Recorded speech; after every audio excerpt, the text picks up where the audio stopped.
Hello everyone. तो आज हम लोग पढ़ने वाले हैं हिस्ट्री और ये है हम लोग स्टार्ट करने वाले हैं एंशिएंट हिस्ट्री के फर्स्ट एरा जो कि स्टोन एज एरा है। उसको पढ़ने से पहले आपको समझना होगा कि हिस्ट्री को एक्चुअली कितने क्लासेस में डिवाइड किया गया है। हिस्ट्री को डिवाइड किया गया है हमारा प्री हिस्ट्री में, प्रोटो हिस्ट्री में और हिस्ट्री में। अब प्री हिस्ट्री क्या होता है? प्री हिस्ट्री एक ऐसा एरा है जिसमें लोगों को लिखना नहीं आता था, कोई स्क्रिप्ट या कोई रिटन डॉक्यूमेंट्स नहीं है इस एरा के लिए। हमारे जो भी इस एरा से रिलेटेड इन्फॉर्मेशन है, वो जो चीज़ें मिली हैं आर्कियोलॉजिकल सर्वेज में, हम लोग उन्हीं चीज़ों के हिसाब से इस एरा की जानकारी को डेसिफर कर पाते हैं। फिर है हमारा प्रोटो हिस्ट्री। प्रोटो हिस्ट्री एक ऐसा एरा है जिसमें रिटन डॉक्यूमेंट्स और रिटन रिकॉर्ड्स तो मिले हैं, लोग लिखना सीख गए थे, तब स्क्रिप्ट भी होता था। लेकिन प्रॉब्लम ये है कि वो जो रिटन रिकॉर्ड्स है वो जिस लैंग्वेज में लिखा गया है वो हमें पढ़ना नहीं आता है अभी तक उसको किसी ने डेसिफर नहीं किया है। इसका एक क्लासिक एग्जाम्पल है Indus Valley Civilisation, Harappa, Mohenjodaro, ये सब आप लोगों ने सुना होगा। तो ये सब जो सिविलाइजेशन है, इंडस वैली सिविलाइजेशन, इनके जो रिटन रिकॉर्ड्स हैं, जो स्क्रिप्ट्स हैं, इसको हम लोग आज तक समझ नहीं पाए हैं। तो इसके बारे में भी जो भी इंफॉर्मेशन हमारे पास है, वो जो हमारे आर्कियोलॉजिकल सर्वेज में जो हमें चीज़ें मिली हैं, हम लोग उनके बेसिस पे ही यहाँ की हिस्ट्री को डेसिफर कर पा रहे हैं। फिर है हमारा लेटर हिस्ट्री और जो मेन हिस्ट्री। यहाँ पे जो रिटन रिकॉर्ड्स हमें मिले हैं, जैसे मैन्यूस्क्रिप्ट हो गया, इंस्क्रिप्शन हो गया, पॉटरीज हो गए, इन सब के बेसिस पे हम लोग इस हिस्ट्री को जान सकते हैं अच्छे से। अब टाइमलाइन की बात करते हैं।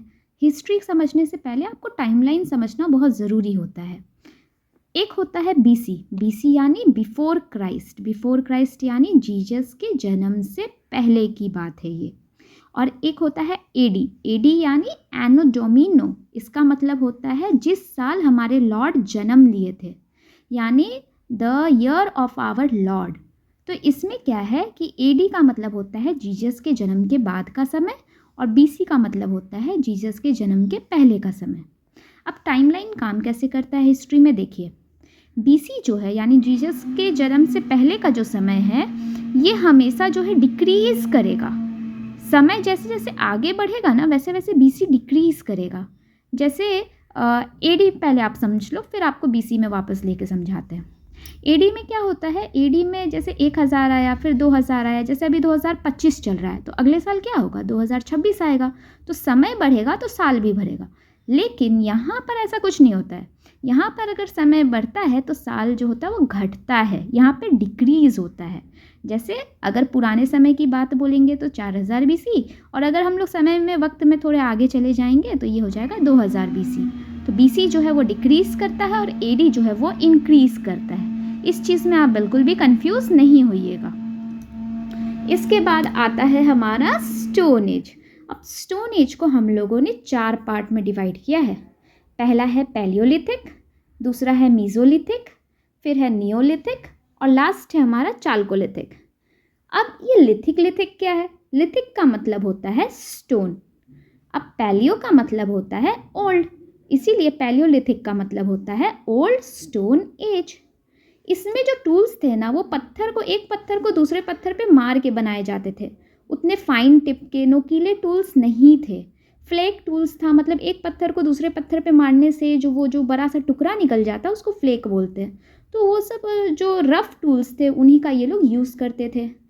केव ड्वेलिंग्स करते थे। इस एज में जो लोग रहते थे वो गुफाओं में रहते थे, एक जगह से दूसरी जगह शिकार करते थे। गैदरर्स थे, फूड गैदरर्स थे, हंटर्स थे ये लोग। फायर की डिस्कवरी इस एरा में गलती से हो गई थी, इसको आप कोइंसिडेंस ही बोल सकते हैं। जो फेमस साइट्स हमें मिले हैं वो मिले हैं हमें भीमबेटका और इनाम गांव में, इंडिया में। यहाँ पे हमें फायर के अवशेष भी देखने को मिलते हैं गुफाओं के अंदर। अब है हमारा मीजोलिथिक पीरियड। मीजोलिथिक पीरियड को हम लोग मिडिल स्टोन एज बोलते हैं, क्योंकि मीजो का मतलब ही होता है मिडिल। मीजोलिथिक पीरियड हमारा पैलियोलिथिक और नियोलिथिक के बीच का पीरियड होता है। इसमें माइक्रोलिथ्स की डिस्कवरी हो गई थी। अब माइक्रोलिथ्स क्या है? माइक्रोलिथ्स जो होते हैं वो एकदम शार्प, छोटे, नोकीले पैने से टूल्स होते हैं। 2 सेंटीमीटर, 3 सेंटीमीटर, ज़्यादा से ज़्यादा इतने छोटे होते हैं, जैसे एक तीर की नोक को समझिए। और ये लोग इतने शार्प और नोकीले टूल्स बनाना सीख गए थे इस एरा में। इसी एरा में डोमेस्टिकेशन ऑफ एनिमल्स भी हुआ। सबसे पहला जो एनिमल डोमेस्टिकेट किया गया था वो था डॉग। राजस्थान के बागौर में इसका एक निशानी मिलता है। आपसे पूछा जाएगा कि डॉग डोमेस्टिकेशन या एनिमल डोमेस्टिकेशन का पहला साइन कहाँ मिलता है, तो आप बोलिएगा कि राजस्थान के बागौर में। इसके दो मेजर साइट्स हैं, चौपानी मांडो जो कि यूपी में है और बागौर जो कि राजस्थान में है। अच्छा, पीरियड इसका क्या है, देखिए टाइम पीरियड मैं आपको बताती हूँ। पैलियोलिथिक जो था वो 5 लाख BC से 10,000 BC था, के यानी 1000। ओके, तो 5 लाख से 10,000 ये घट गया ना। वैसे ही जब ये 10,000 पे ख़त्म हुआ पैलियोलिथिक, तो मीज़ोलिथिक शुरू हो गया। 10,000 से 8,000 तक हमारा कौन सा पीरियड चला, मीज़ोलिथिक चला। अब 8,000 के बाद से हमारा जो पीरियड शुरू होगा जो कि 3,500 तक चलेगा, वो है हमारा नियोलिथिक। नियो यानी न्यू स्टोन एज। अब इसके बारे में क्या है, यहाँ पे लोग एग्रीकल्चर करना सीख गए, यानी खेती बाड़ी सीख गए। लोगों ने समझ लिया कि अब बीज से पौधे उगा के फसल उगा सकते हैं वो लोग, तो वो लोग बसना भी सीख गए। नदियों के किनारे, स्पेशली जो गंगा यमुना रिवर बेसिन है, इंडस वैली का जो रिवर बेसिन है, आपने इंडस वैली सिविलाइजेशन सुना होगा, हड़प्पा सिटी, मोहनजोदारो मूवी भी आई है। तो वो लोग क्या है, वो लोग नदियों के किनारे बसने लगे थे लोग और कॉलोनीज बनाने लगे थे। परमानेंट सेटलमेंट इस एरा में स्टार्ट हो गया था क्योंकि एग्रीकल्चर स्टार्ट हो गया था। फसल लगाएंगे तो फसल काटने के लिए और उसकी देखभाल के लिए वहीं रुकेंगे।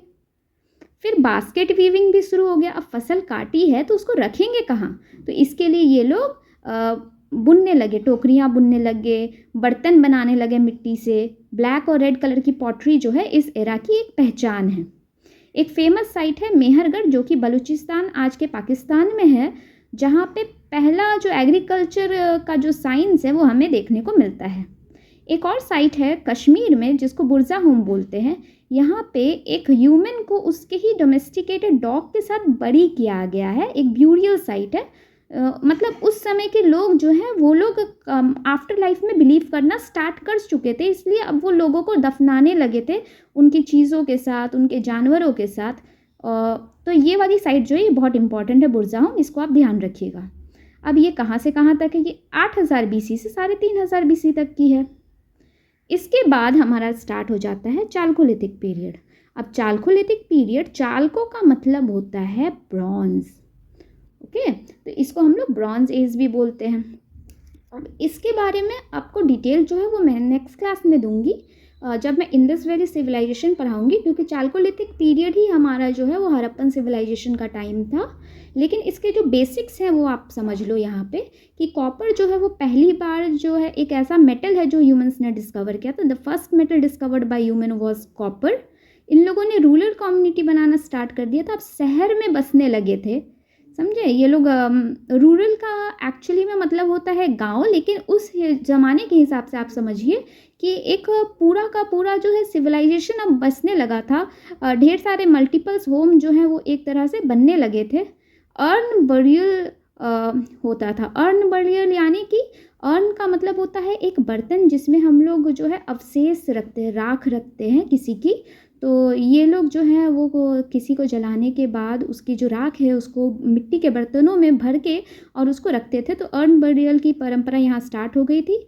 ऑकर कलर की पॉटरी यहाँ पे देखने को मिलती है। अब ऑकर क्या है, मटमैला सा पीला कलर होता है, मिट्टी के कलर की होती है, पीली मिट्टी आप इसको बोल सकते हैं। और इसका टाइम पीरियड 3,500 BC से 1,000 BC तक था।